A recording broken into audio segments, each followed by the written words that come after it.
Now students, we are starting with generator, AC generator. ठीक है. Now if we define it, a generator doesn't generate anything. ध्यान रखना, generate कुछ नहीं करता, एक एनर्जी फॉर्म को दूसरी एनर्जी फॉर्म में कन्वर्ट करता है. इसको डायनामो ही बोल देते हैं. और dynamo is a machine used for generating electric current by converting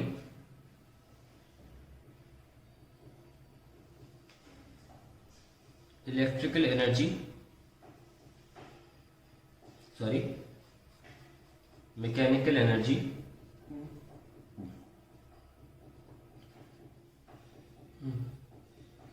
to electrical energy.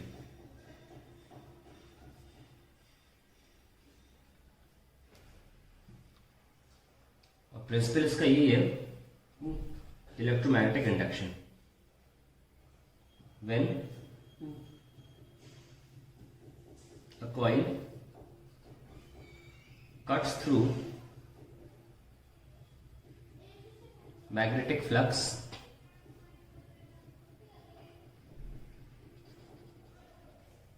an EMF is induced in the coil. बस ये कहानी सारी इसकी. प्रिंसिपल ये हो गया. अब कंस्ट्रक्शन देखते हैं, उसी में वर्किंग समझेंगे. So now understand the working of generator, how it works, how current is induced, and Fleming Light and rule का इस्तेमाल करना है, भूले नहीं. ना पहला डायग्राम जो बनाने जा रहे हैं, इनिशियल पोजीशन, ये मैग्नेट है, नॉर्थ साउथ, ये बीच में कॉइल है स्टार्टिंग में. ओके, तो ये स्लिप रिंग पूरी होती है. स्प्लिट वो होती है जिनका काट देते हैं, बीच में से काट दिया और स्प्लिट रिंग बना दिया. और ये वाला वायर जो लॉन्गेस्ट वायर है, ध्यान रखें कि वायर जो है A B C D coil है, तो लॉन्गेस्ट वाला वायर एडी वाली ब्रांच का होगा, मतलब एडी साइड का होगा, ये भूले नहीं. यहाँ कनेक्ट कर दो और छोटा वायर यहाँ कनेक्ट कर दो. इस ब्रश का नाम दे दो B1 और इस ब्रश का नाम रख दो B2. ये लीजिए, करंट कनेक्ट कर दो और लोड लगा दो. ये हमारा इनिशियल पोजीशन हो गया. अब ये हम पे निर्धारित होता है कि हम कैसे मूव कराएं कॉइल को, ये हम डिपेंड करता है. हमें तो बताया था आपको, जनरेटर में फोर्स हम बताएंगे, करंट आपको निकालना होगा इंडक्शन से. तो मान लीजिए मैं इसको ऐसे मूव करा रहा हूँ, ऊपर से देखें तो क्लॉकवाइज, वैसे ऐसे देखोगे तो ऐसे कर रहा हूँ तो आपको एंटी क्लॉकवाइज लगेगा. जैसे कर रहा हूँ मैं, एडी को नीचे ले जा रहा हूँ, तो मैं फोर्स लो एडी पे है वो अंदर की तरफ लग रहा है ना. और राइट हैंड रूल लगाओ, फोर्स अंगूठा होता है, ठीक है, FBI, बी यहाँ है, ले लो. तो F अंदर, फोर्स एडी लेंथ पे देख रहा हूँ, फील्ड ऐसे, और करंट मेरा इधर की तरफ A से G. तो चलो करंट मेरा ऐसे आ गया. अब भूलना नहीं, तो करंट जो है वो ऐसे आ रहा है, यानी कि स्टार्टिंग में करंट जो है B2 से B1 है इन द आउटसाइड सर्किट. ठीक है, so in outside circuit current is from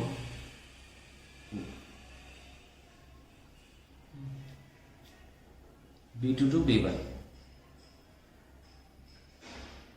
ये मेरा पहला पार्ट हो गया, और ये अभी स्टार्टिंग हुई है. तो हम करने जा रहे हैं पहला 90 डिग्री रोटेशन, नॉर्थ साउथ, ओ सॉरी, एडी चला गया अंदर. ये प्लीज डे लाइन में बनाना, ठीक है.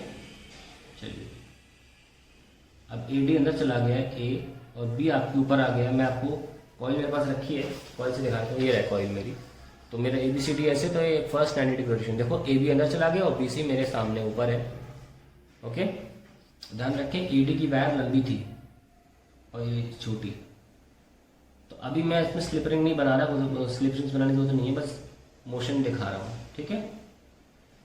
और डायरेक्शन ऑफ करंट अभी वैसे ही रहेगा, कोई चेंजेस तो होने नहीं है. बस ध्यान रखें कि यहाँ पे जो फ्लक्स था, क्योंकि कॉइल ऐसे रखी हुई थी तो फ्लक्स 0 था, क्या घुसेगा फ्लक्स इस फ्लैट कॉइल में, यहाँ फ्लक्स हो जाएगा मैक्सिमम, यहाँ से यहाँ पहुंचेगा फ्लक्स मैक्सिमम भेद पा रहा है ना, तो इसलिए यहाँ पे ईएमएफ इंड्यूस जो होगा वो मैक्सिमम होगा, करंट जो होगा वो मैक्सिमम होगा।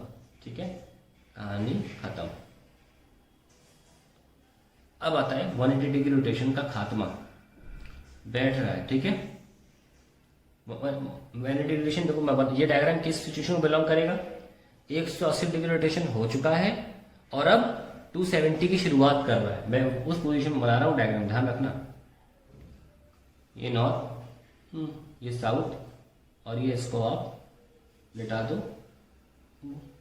ये लीजिए। ठीक है, अब यहाँ पे देखिए मेरे यहाँ से कॉइल आपको देखिए कि पता लग जाएगा ऐसे हो चुकी है। अब ए बी सी डी इस तरीके से हो गया, ए बी सी और डी, और हमारा एडी वायर लंबा था, बीसी वायर छोटा था। स्लिप रिंग बनाओ, बहुत इंपॉर्टेंट पॉइंट है यहाँ पे आने वाला है, ये लीजिए, ये लो भाई, ये लोड आ गया। अब नोटिस करना, हमारा उद्देश्य, हमने पहले बताया था कि ये डायग्राम किस सिचुएशन को बिलोंग करेगा, ये 270 की तरफ शुरू कर रहा है, 180 की तरफ रुक नहीं रहा है, रुक गया, अब शुरू कर रहा है। तो आपकी कॉइल ऐसे थी स्टार्टिंग में, ऐसे हुई, ऐसे हुई, अब क्या होगा, ऊपर उठेगी ना, तो एडी पे हम ऊपर की तरफ फोर्स लगाएंगे, ऊपर की तरफ। तो आइए राइट हैंड रूल लगा लें इसमें, ये लीजिए, अंगूठा ऊपर, मैग्नेटिक फील्ड अंदर और करंट अंदर, जैसे राइट हैंड रूल है ये, तो करंट डी से ही जा रहा है, ये लीजिए। तो आप देख सकते हैं कि हमारी ये B1 था और ये B2 है, तो एक्सटर्नल सर्किट में डायरेक्शन ऑफ करंट पलट गई, देखा आपने, तो direction of current reverses from 180 degree to 360 degree rotation. तो जो यहाँ डायरेक्शन थी B2 से B1, और क्या डायरेक्शन है B1 से B2 एक्सटर्नल सर्किट में, यहाँ तो अभी भी आपको एंटी क्लॉकवाइज ही दिखता रहा करंट, लेकिन एक्सटर्नल सर्किट में पलट जाएगा। ठीक है, तो यहाँ पे हम ध्यान रखेंगे, जब ग्राफ बनाएंगे तो आपको ये पॉइंट क्लियर हो जाएगा। अब फाइनली हम इसको उठाना चाहते हैं, एडी उठ चुका है, ये 180 डिग्री रोटेशन हो गया। अब 370 दिखा देता हूँ आपको मैं, 270 सॉरी, ये नॉर्थ, ये साउथ, और ये लो भाई, ये लीजिए। Now make the slip rings. आपकी ये डी ए लाइन है जो लंबे वायर वाली है, ओके, और ये आपकी छोटे वायर की थी, सॉरी यहीं पे रोकना चाहिए था मुझे, और ये लीजिए, ये डायग्राम बन गया मेरा, ये वायर यहाँ नहीं है। ठीक है, खैर ये तो B1 है और ये B2 है, and will continue to give me current from B1 to B2 जैसा कि था। इसमें ज़्यादा विश्लेषण की, ज़्यादा एनालिसिस की आवश्यकता इन दो स्टेप्स में नहीं होती है, इनमें होती है 180 डिग्री में, इसलिए अक्सर किताबों में ये वाले गायब कर दिए जाते हैं, पर मैं एक कंटिन्यूएशन में दिखाना चाह रहा हूँ आपको। एनीवेज, यहाँ से यहाँ फ्लक्स जो है, यहाँ फ्लक्स दोबारा 0 हो चुका था, अब फ्लक्स जब मैक्सिमम से 0 की तरफ जाएगा तो करंट रिड्यूस होता है, ध्यान रखना, मैं लिख देता हूँ यहाँ पे, करंट रिड्यूसेस, यहाँ से यहाँ जाने में I रिड्यूसेस टू 0, और वापस क्या होगा यहाँ से यहाँ पे मैं ऐसे आ रहा होगा तो I increases to maximum, okay, और यहाँ I reduces to 0, and then again I increases to maximum, but in opposite direction, क्योंकि हमें पता है कि डायरेक्शन पलट गई थी यहाँ। ठीक है, और फाइनली जो लास्ट स्टेप होगा वो ये पोजीशन होगी, दोबारा यहीं आ जाएगा, ये बनाने की जरूरत नहीं है, ये फिफ्थ डायग्राम ये होगा, तब जाके हमारा 360 डिग्री रोटेशन कंप्लीट होगा। ये फर्स्ट डायग्राम है, हम लिख देते हैं सेम एज फर्स्ट सिचुएशन। तो अब देखिए यहाँ पे अगर हम नोटिस करें, हमने बना तो लिया है कि इस पूरे ग्राफ को हम नोटिस करें, यहाँ वापस करंट जो होगा वो 0 होगा, क्योंकि फ्लक्स मैक्सिमम से 0 की तरफ जा रहा है। आई थिंक क्रिस्टल क्लियर हो गया होगा अब कि देखिए यहाँ पे पहले स्टार्टिंग में जब थीटा 0 डिग्री रोटेशन पे था और जब 90 पे गया, देखो 0 से 90 डिग्री रोटेशन पे गया तो फ्लक्स भी इंक्रीज हुआ और करंट भी इंक्रीज हुआ, करंट इंक्रीजेस टू मैक्सिमम, ठीक है। करंट को इंक्रीज है, ईएमएफ को इंक्रीज कर दो, बात एक ही है। ये लीजिए, ओके, यहाँ पर 90 डिग्री रोटेशन पे। फिर मैंने क्या बोला, आप देखो यहाँ ऐसे से कॉइल जब फ्लैट फिर से दोबारा होगी तो यहाँ पर फ्लक्स जीरो हो जाएगा, क्योंकि यहाँ पे जाने के लिए कोई एरिया ही नहीं है। तो दोबारा करंट भी जीरो हो जाना चाहिए 180 डिग्री रोटेशन के बाद। तो यहाँ पे क्या था, करंट का डायरेक्शन B2 से B1 था, B2 टू B1, और उसके बाद करंट फिर B1 से B2 है, इसलिए डायरेक्शन ऑफ करंट पलट जाती है, इसीलिए हमें जनरेटर से ऑल्टरनेटिंग करंट मिलता है। और ये 270 डिग्री रोटेशन पे फिर से मैक्सिमम मिला, और दोबारा 360 पर हमें करंट जीरो हो गया या ईएमएफ जीरो हो गया। ये हम पहले से डेरिवेशन निकाल चुके हैं कि रोटेटिंग कॉइल के लिए ईएमएफ की वैल्यू क्या होती है, मैक्सिमम NBA ओमेगा, और किसी भी पॉइंट पर NBO में साइन ओमेगा टी। तो हमारा यहाँ से डेरिवेशन ऑफ पूरा जनरेटर खत्म हो जाता है। लेकिन एक प्रॉब्लम है कि इसमें जो हमें एवरेज करंट मिलता है वो जीरो होता है, क्योंकि एक साइकिल हाफ साइकिल में इट इज मैक्सिमम इस रीजन में, और नेक्स्ट हाफ साइकिल में दिस। तो इस प्रॉब्लम को दूर करने के लिए हम 2 फेज AC जनरेटर या 3 फेज AC जनरेटर का इस्तेमाल कर सकते हैं। ये मैं आपको एक्स्ट्रा नॉलेज के लिए बता रहा हूँ, ताकि आप कहीं किसी के सामने बोल सकें। AC जनरेटर का इस्तेमाल कर सकते हैं। 2 phase alternating current, 3 phase AC, सुना होगा आपने 2 फेज 3 फेज। उसका मतलब मैं बताता हूँ आपको। देखिए उसका मतलब क्या है। इसका मतलब ये होता है कि हम एक कॉइल यूज नहीं करते 2 फेज में, हम 2 फेज में एक कॉइल यूज नहीं करते, हम 2 कॉइल यूज करते हैं। इस तरीके से आर्मेचर कॉइल बनाते हैं 2 कॉइल्स की, जो आपस में 90 डिग्री पर होती हैं। इस तरीके से मैं शायद ठीक से अच्छा डायग्राम नहीं बना पा रहा हूँ, लेकिन सॉरी मैंने गलत बनाया। हाँ, ऐसे बनाना चाहिए मेरे ख्याल से, ये सही रहेगा। हाँ, this will be absolutely correct.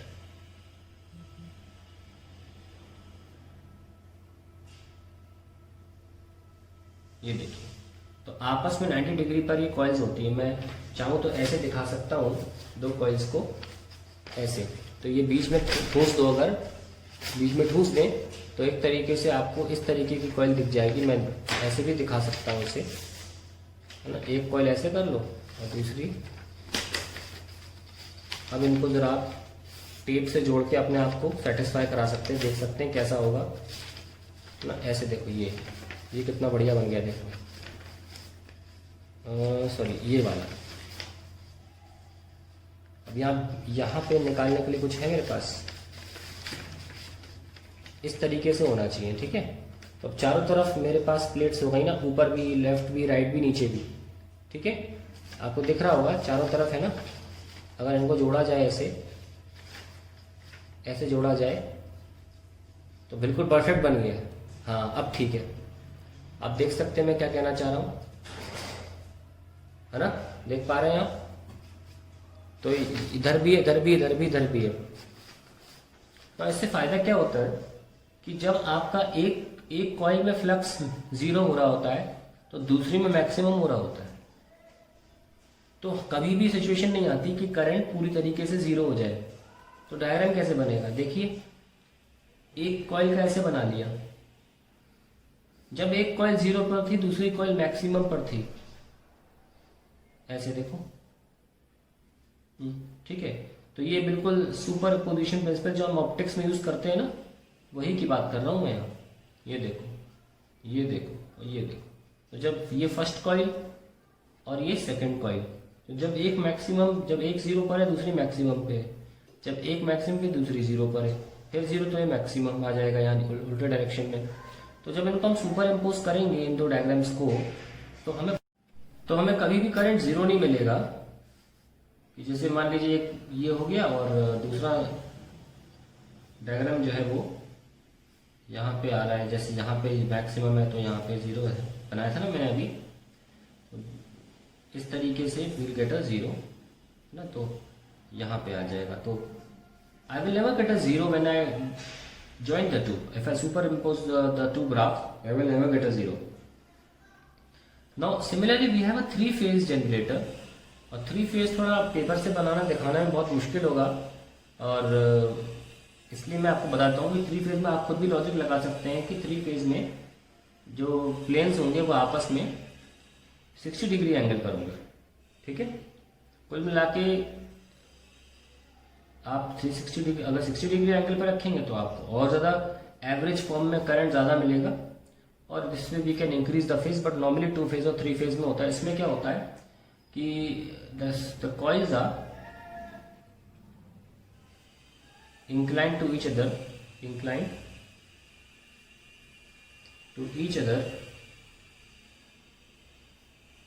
at an angle of 60 degree. ध्यान रखें कि हर कॉइल के अपने ब्रशेस होंगे और हर कॉइल के अपनी स्लिप रिंग्स होंगी, ठीक है। तो अपने अपने पूरा जनरेटर मतलब एक तरह से आप कहें कि अपना स्लिप रिंग होगा और अपने ब्रशेस होंगे, यानी कि अगर आप 2 फेज बना रहे हो तो तो कितनी हो गई, 4 स्लिप रिंग हो गई और 4 ब्रशेस हो गई, और 3 फेज बना रहे हो तो 6 स्लिप रिंग और 6 ब्रशेस। तो इसमें क्या होता है, हमें बेटर करंट, ज़्यादा करंट मिलता है एवरेज फॉर्म में then I in 3 phase greater than I in 2 phase, average में greater than 1 phase. Single phase हम नॉर्मली सिलेबस में हमारे है, लेकिन 1-2 मिनट में जानने में कोई नई चीज़ में कोई नुकसान नहीं जा रहा, so that's why we use I am just telling you all these things, 2 phase and 3 phase generator. The only difference is that in 2 phase we use 2 coils, in 3 phase we use 3 coils. In 2 phase the angle between the 2 coils is 90 degree, जो मैंने करके दिखाया आपको इस तरीके से, है ना, इस तरीके से करके दिखाया। और मैं अंदर तो हाँ घुसेड़ नहीं सकता, लेकिन आप ऐसे देख सकते हो ना, ऐसे मैं कह रहा हूँ।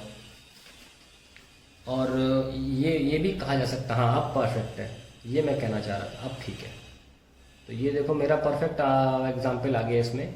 और ऐसे अगर मैं अब तीसरा हाथ ऐसे डायगनली घुसेड़ दूँ अंदर, तो फिर थोड़ा सा टिल्ट करके तीसरा भी डाल दूँ, तो अगर ऐसे कोई एक हाथ पे आ जाए तो फिर वो हो जाएगा 3 फेज जनरेटर।